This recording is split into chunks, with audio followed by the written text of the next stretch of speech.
Hi everyone, welcome back to Digital Partners. In today's video, we're going to show you how to set up a password on a Netflix profile right from your mobile device. Let's get started. In the previous video, we showed you how to create a Netflix account step by step. If you haven't watched it yet, make sure to check it out. First, open the Netflix app on your phone. Tap the pencil icon in the top right corner to access the profile manager.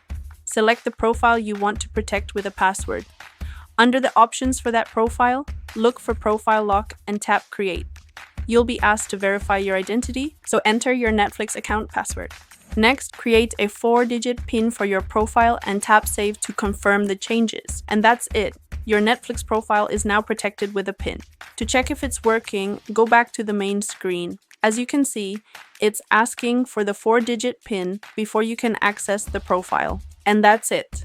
Now you know how to set up a password on Netflix profile. We hope this tutorial was helpful. If you have any questions, feel free to drop them in the comments. Don't forget to like, subscribe, and hit the bell so you won't miss our upcoming tutorials. Thanks for watching Digital Partners, and I'll see you in the next video. Bye.